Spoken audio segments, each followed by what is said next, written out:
Ребята, всем привет! В этот чудесный первосентябрьский день. Чудесного потому, что, как вы все знаете, сегодня День знаний. Поэтому всех поздравляю. А почему я поздравляю всех? Потому что я считаю, что этот, собственно говоря, праздник не только для школьников, не только для студентов, но и для всех нас, потому что все мы учимся всю свою жизнь, начиная с рождения, и в течение всей своей жизни мы продолжаем получать знания, обучаться чему-то новому. Поэтому этот праздник знаний для всех нас. Как многие из вас уже знают, я живу на Филиппинах, и поэтому пару слов я хотел бы сказать про образование здесь. Филиппины — это довольно удивительная страна с богатой культурой и, соответственно, и образовательная система с неким отражением этой многообразной культуры.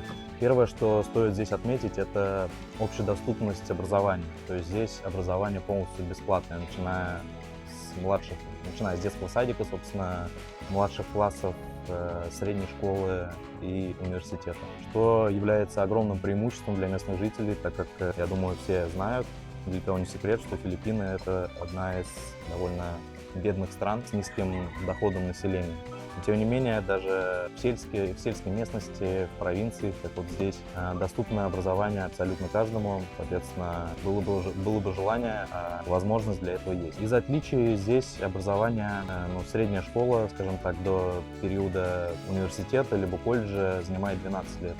И после завершения средней школы студентам предоставляется предметная специализация, чтобы студент стал экспертом в выбранной им области. Интересная особенность на Филиппинах, то что здесь английский язык является вторым обязательным, вторым государственным, и, соответственно, с самой ранней школы все предметы преподаются именно на английском языке, что является, я считаю, очень большим преимуществом для местных жителей, о котором, может быть, они не догадываются, кстати. Особенно полезно, я думаю, для местных жителей то, что предметы, такие как технические предметы, может быть, история, но основные, в общем, естественно-научные предметы преподаются именно на английском языке, что может стать полезным для будущей карьеры, может быть, даже обмена, скажем так, международного опыта. Интересно, что учебный год здесь начинается не 1 сентября, а уже в июне. Но в июне начинаются такие практические занятия в школах, а сами классы начинаются с 28 августа. Вот в этом году буквально недавно соответственно, на днях начались занятия именно в классах. В классах здесь больше упор делается именно на практику, на практические занятия. Допустим, у нас основной упор делается на теоретические знания, здесь же упор делается именно на практические занятия. Что касается еще практических занятий, интересно было понаблюдать, вот здесь проходил фестиваль Пино, фестиваль ананаса. И было интересно понаблюдать, как школьники со всех школ собирались, наряжали костюмы, учили танцы, репетировали долгое время и потом вот проводили вот этот фестиваль. То есть школьники абсолютно всех возрастов, там, с младших классов до самых старших, участвовали в этом фестивале. Это было красочное, интересное зрелище. Были свои там конкурсы красоты у них, там были королевы этого фестиваля. На стадионе вечером был парад, были вот эти вот танцы какие-то дикие, зажигательные местные. Вот эту зажигательную песенку, потом, наверное, месяц ходил, вот это пеня, вот эту песенку напевал, там ходил вот это. Потому что она довольно такая заразительная, и она весь день вот это вот там нон-стоп крутится, и все под нее вот это вот происходит, вот этот парад, все там пляшут, скачут. Ну, прикольно. И потом все завершилось довольно неплохим салютом. И здесь, опять же, принимали именно школьники, именно там со всех школ. У нас, допустим, разделяется там области, районы в городе, если, да, то здесь разделяется барангай. Вот с разных барангаев, в каждом барангае есть там своя общеобразовательная школа. Представители этих школ выбирают там среди своей школы там королеву свою, создают вот эту команду свою, тим, и, собственно, представляют свою школу, выступают. И довольно, ну, в общем, красочное мероприятие, очень прикольно было поучаствовать. Я там был фотографом. Кстати, здесь вот ссылочку прикреплю, это видео, собственно, об этом фестивале было у меня. Если вкратце подытожить, соответственно, здесь это полностью бесплатное образование, здесь занимает это 12 лет, общеобразовательная школа. Здесь развита экспертная специализация после окончания школы. Изучение здесь происходит на английском языке, что очень важно, я считаю. И образование здесь является очень значимым. Все стремятся получить образование, все стремятся своих детей обязательно привести в школу, привить любовь к знаниям, к изучению всего нового. Кстати, День учителя здесь тоже отмечается 5 октября, как и у нас. В целом, Филиппины являются довольно привлекательными для студентов из других стран, особенно это касается Азии. Для студентов, допустим, из Южной Кореи это удобно, то, что это рядом, это очень доступно по цене, и то, что здесь именно преподается на английском языке, и упор на английский идет. Арба! Так как ни в какой другой, я думаю, азиатской стране население не говорит на английском практически вообще. Здесь же, если вы знаете хотя бы небольшую базу английский, то вам будет сильно проще общаться здесь. И, кстати, почему я затронул тему школы, потому что моя девушка Лори, она является преподавателем в одной из местных школ. Недавно я ездил в ее школу с ее родственниками, у нас такая бригада сформировалась, мы поработали, скажем так, волонтерами в ее школе, приводили класс в состояние, скажем так, предучебное, потому что за год расшатываются стулья, они здесь не лучшего качества, скажем так, требуется обновить краску, требуется сколотить эти стулья, сделать новое покрытие, может быть, для столов. В общем, чем смогли, помогли. Естественно, бесплатно абсолютно. Вот. И здесь у меня классный журнал. Так что, если кто-то еще не подписался и не поставил лайк, то обязательно занесу сюда, поставлю двойки всем. Шучу. Но не забывайте подписываться, ставить лайк. А так как сегодня праздник, хотелось бы покушать что-то, наверное, вкусненькое. И я решил закоптить, зажарить, не знаю, закоптить, наверное, больше подойдет, курицу. Курицу вот в этом вот смокере. Так что давайте начнем. Возможно, из курочки еще что-то получится сделать. Сейчас посмотрим. Для начала займемся курицей. Так, ребят, ну и, собственно, переходим к нашей курице. У меня это две такие вот курочки магазины обычные, примерно они по 1 килограмму каждая.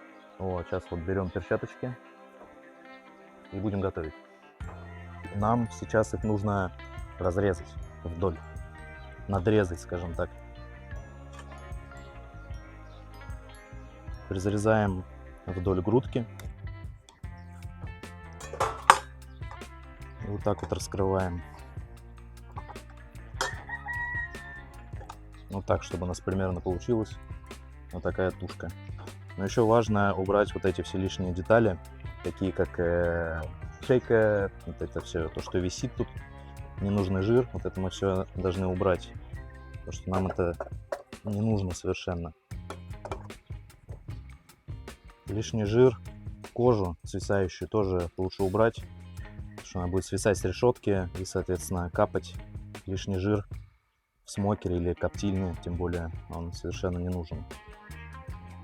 Все, примерно вот такая тушка у нас должна получиться. Кладем ее в емкость. И приступаем ко второй. Так, и смотрите, курочек мы уже разделали, получается. Вот они у нас лежат в противне. Ну, в емкости, в быстроемкости, как угодно называйте. Так, вторая емкость нам уже не нужна. И что нам нужно, это обсыпать курочки рабом. Это смесь специй специально для копчения, запекания, да чего угодно, собственно. Я иногда использую такие вот специи, ну, то есть по отдельности смешиваю, готовлю сам раб. Здесь у меня вот там паприка, чили и так далее, там, ну, соль. Все это берется, смешивается, миксуется и посыпается. В этот раз я что-то решил не заморачиваться, взял готовую в магазине. В принципе, состав почитал, нормально. Здесь уже входит сюда, соответственно, соль морская, чеснок гранулированный, лук сушеный, паприка, перец, чили. Все здесь есть, поэтому я считаю, что вполне подойдет. И нам нужно сейчас обсыпать курочки полностью, чтобы покрывал вот этот раб нашей курочки. Просто вот так вот берем, обсыпаем. Сорян, тут у меня ветер, на улице готовлю. Видите, улетает специи. И вот так вот немножко вот это прихлопываем, чтобы оно немножко прилипло к нашим курочкам. Так вот их под крылышками тоже просыпаем. Сейчас на Филиппинах такой сезон, скажем так, сезон не сезон. потому что часто ветер, часто дожди идут. Ну, конечно, холода здесь нет в любом случае. Температура в любом случае жарища здесь, но плюс добавляется ветер, возможность тайфунов и так далее. Ну и дожди довольно часто. Все, ребят, курочку мы присыпали. Оставляем ее так примерно на час-полтора. И пока что займусь грилем. Собственно, готовить я буду на вот этом гриле, он же смокер.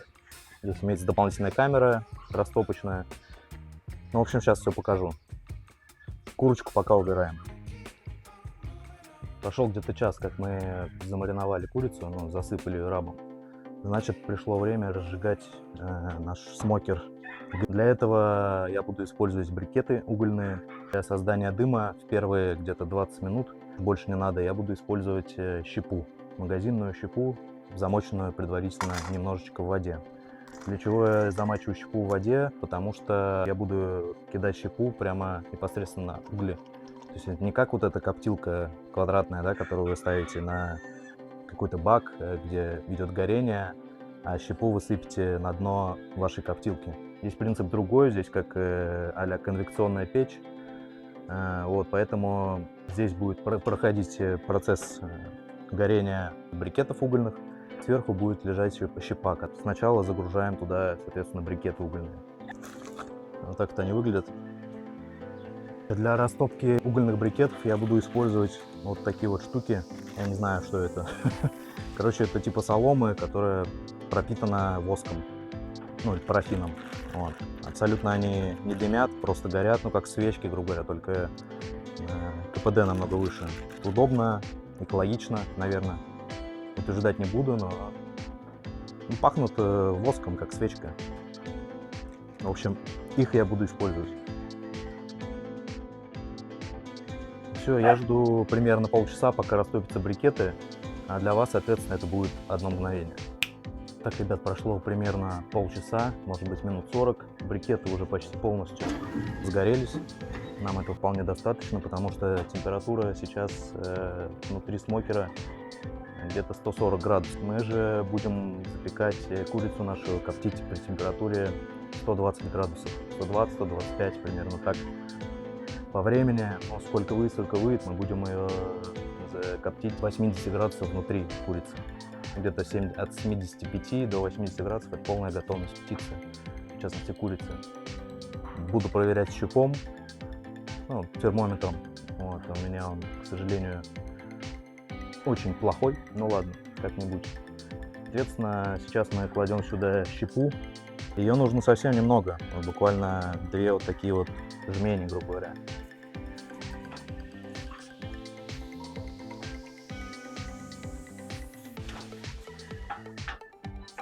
Положили щепу и, соответственно, сразу пошел дым, видите, закрываем топку. Ждем, когда дым пойдет такой голубоватый, хотя сейчас он уже, в принципе, нормальный.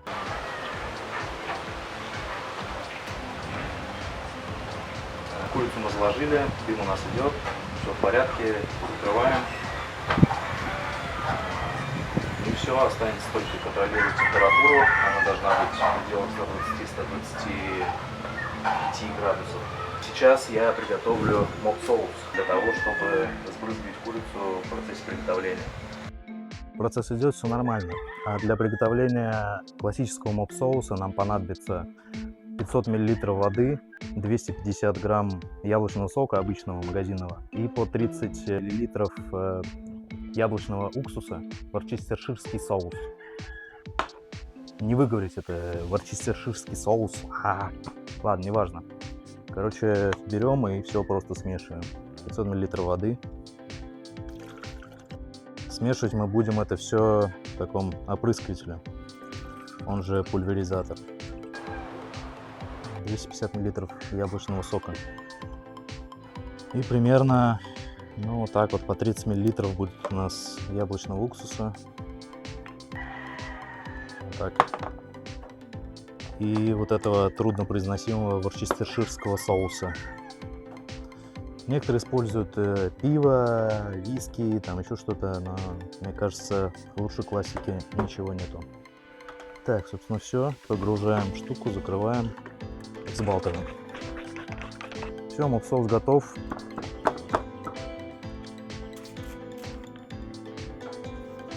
Ну все, готово. Так, ну прошло уже как раз где-то минут 35. Температура также все держится ровно на 125 градусах. Процесс копчения уже совершен. Опилки, потому что вот эти прогорели, и больше там минут 20 он в принципе не идет процесс копчения. Вот, сейчас мы откроем крышку, посмотрим, что у нас там внутри, и сбрызнем мок-соусом. Вот уже слегка она подкоптилась, поджарилась, можно в принципе немножко избрызнуть. Буквально немножко вот так вот ее смочим для ароматики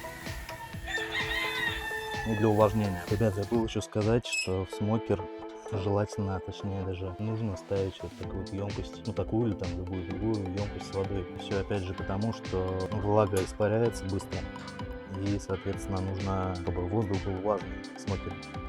Так, ребят, прошло уже больше 3 часов, у нас уже стемнело. Сейчас посмотрим, что у нас там по температуре. 160 градусов по Фаренгейту, получается 72 где-то внутри. Я думаю, достаточно. Так что будем снимать.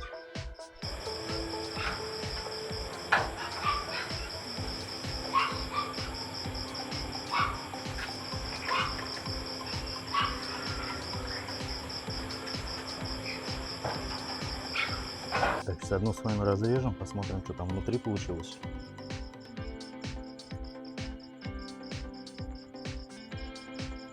Попал на косточку. Ну вот, собственно. Не знаю, будет видно, нет. Полностью приготовилась эта косточка.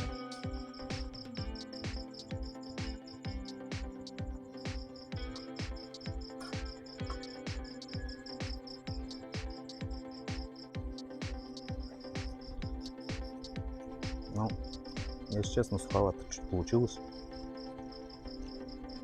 Возможно, передержал. Но я смотрел по термометру, чтобы достичь этих там 74 градусов. Но у меня, знаете, термометр такой, блин, такой щуп, сейчас покажу. Вот этот вот. Он крайне беспонтовый, я думаю, что он просто тупо обманывает. Ну, прикольно. Вкусно. Можно так есть. Но можно кое-что с ней еще сделать. Вчера вечером я завершил копчение и сказал, что она получилась суховата. На самом деле, не. Она весьма сочная, просто надо было дать ей время немножко остыть, немножко отдохнуть. Потому что в итоге вчера я коптил 2 курицы, одну съели сразу. Вот осталось, собственно, немножко, ну как немножко, почти целая вторая, за исключением одной из ног. Вот, соответственно, хочу приготовить оливье, потому что я дикий его фанат и очень скучаю по этому салатику, любимому своему. Ну, собственно, что нам понадобится, я думаю, все прекрасно знают. Но, тем не менее, майонез, огурчики маринованные, зеленый горошек, лук немножко репчатого добавлю, яйца, картофель, немножко зеленого лука, ну, чисто для цвета. И вот курицу я сейчас разделаю, мне нужно будет только мясо отсюда, ну и немножко черного перца я добавлю, ну и соль по вкусу. Так что все это мы сейчас режем, объединяем, добавляем майонез, немножко перчика, и все, и салат готов, будем есть, пробовать. Но важный момент, сейчас я расскажу, как правильно варить картошку. Шучу, все знают, как варить картошку, яйца и так далее. Просто все режем и смешиваем. Все, погнали. Итак, ребят, все готово. Салатик я покрошил. Получилось вкусно, сразу скажу. Вот так вот это выглядит. Это тазик. Да, как мы любим. Вот я себе тут положил порцию. Сейчас буду пробовать. Наконец-то. Обожаю оливье, не знаю, жить без него не могу нигде. Вот с копченой курочкой очень прикольно получается, кстати. Рекомендую. Может, кто-то спросит, а где же морковка? Но я, ребят, не люблю я морковку в оливье. Я люблю морковку, когда ее много, и она там нужна, допустим, в плове. Но вот в оливье, я не знаю, могу есть, но не люблю, когда сам делаю, то не добавляю никогда морковку. Офигенно. Несмотря на то, что Продукты все местные. Ну ладно, курица, она и в Африке, наверное, курица. Вот огурцы, допустим, это реально проблема найти маринованные огурцы. Вот эти огурцы я привез аж с другого острова супермаркета. Это польские огурцы, которые здесь делают местные. Они всегда сладкие, всегда какие-то мягкие, размокшие и сладкие. В общем, искал, вот мне там один товарищ посоветовал в Сибу. Говорит, возьми вот эти вот польские. Вот я попробовал, реально прикольно. Ну, они такие островатые, кисловатенькие, но, в общем, прикольно. В общем, салатик получился зачетный. Вообще, я хотел приготовить еще сэндвичи со второй курицей, но так как мы вчера съели так, то сегодня без сэндвичей, может быть, в другой раз. Рекомендую, если у вас есть курица копченая, если вы сами коптите, или в магазине это, конечно, не копченая, это вареная с жидким дымом. Это не копченая курица, но не суть. В общем, если вы любите вот этот вкус копчености, то прикольно сделать сэндвич, просто поджарить тостовый хлеб. Немножко можно на сковороде, можно там на гриле, если у вас есть вот этот специальный. Сверху майонезику. Я знаю, что многие сейчас скажут майонез. Не, мы не едим майонез. Ладно, не майонез, возьмите плавленый сырочек. Плавленый сырочек, который вы любите. Сверху курочку копченую, порезанную слайсиками. Сверху помидорчик свеженький. Сверху либо пармезан сырочек, либо любой другой сырочек, который вам нравится. И пару листиков салата айсберг. Причем на айсберг, потому что он такой хрусткий такой, сочный, мощный. Вот, закрывайте вторым кусочком поджаренным. Можно его тоже смазать соусом вашим любимым. Закрыли, прижали. Я обычно делю вот так по диагонали пополам, чтобы удобнее было есть. И симпатичные такие треугольнички. В общем, рекомендую попробуйте сделать оливье именно с копченой курицей. На мой вкус прикольно, очень прикольно. Да, и, кстати, напишите в комментарии, не поленитесь, какой вы предпочитаете рецепт оливье, как вы его делаете. Будет интересно, если какой-то интересный будет рецептик, я попробую повторить и, собственно, как-то так. Да, и если вам интересно, допустим, по цене, вот сколько у меня вышло здесь от оливье, потому что я так не прикидывал, но знаю, что дорого. Наверняка дороже, чем, допустим, в России или там в других странах. Потому что, крайне дорогие продукты, особенно если покупать их в супермаркете. Просто для примера, картошка сейчас стоит 300 песо килограмм. Если переводить, допустим, на российские рубли, это больше 500 рублей за килограмм картошки. Понимаете, да? Соответственно, и все остальные продукты тоже. Так что, если интересно, пишите комментарии, сниму ролик подробно по ценам. Там, не знаю, если хотите борщевой набор там или что там, какие там мерки такие, чтобы всем было все понятно. Борщевой набор оливье там, не знаю, как-то так. В общем, ребят, еще раз большое спасибо. Подписывайтесь, ставьте лайки и до встречи. Пока.